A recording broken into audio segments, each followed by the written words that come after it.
Hello everyone. So like I said, I wanted to drop a big video so you could understand. This is a basic dress with the dart.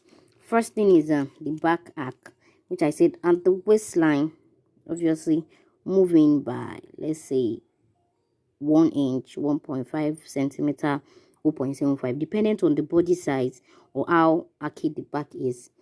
From there, blend it back into the bodice. You can use a curve. The French curve will be too sharp though. Maybe an hip curve or an armhole curve. If you have, blend it back. And if you have a high neck, let's say the person has an high neck, because there's also an arc at the back of the neck. Also do like this one, maybe just ½ inch in or 1 inch into, depending on the body size. And that's if it's just high neck. And then also just blend it back in, so you have the back looking like this. If you don't have a curve, you can use a straight ruler, but obviously make sure you blend. After that one, this is the hip line, and blend this also back to the hip line with a curve. But like I said, this is if your dress is going to have a seam at the center back. So once you do this, now this will not give you room for much sewing allowance. You just add 1 inch maximum of sewing allowance to that place. Now this curve will account for all the folds you have at the back of your dress, so that your dress can sink into the body more. So just 1 inch sewing allowance is fine, or 0.5 if you can work around that is fine. Next thing is also that the front half length is different from the back half length. So whatever you're doing, if you have a seam line here, okay, so if your dress has a high neck, there's tendency that your waistline will fold. That's because your front half length is longer than your back half length. So if you have a low neck, it might actually help you to move this part up. But if you have an high neck, then there's no space, there's nothing that would move your dress up. So if you have a high neck, you can just go up by 1 inch, okay, by 1 inch. So draw this one back to that 1 inch, so, and then you cut out this part.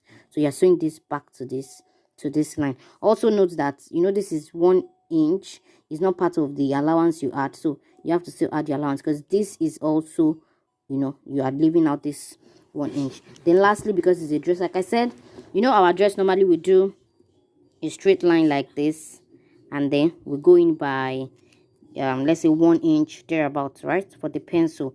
Now at the center back, so that your bum can show, to go in also by, let's say, 1 inch at the center back.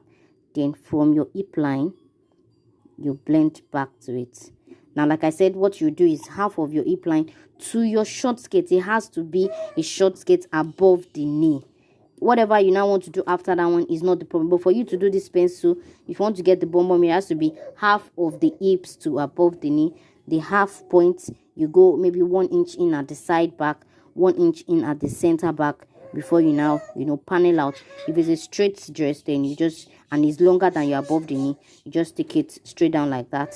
So obviously this will also affect our 1 inch in allowance, because it's coming back in. So I think that's basically what I wanted to explain about it today. There's also something you can do here, whereas you can measure your waist and leave your dress on a straight line, and then whatever you have from here to here, measure it, then divide your waist into 4. Whatever is remaining is what you use for your dart before you now put your sewing allowances.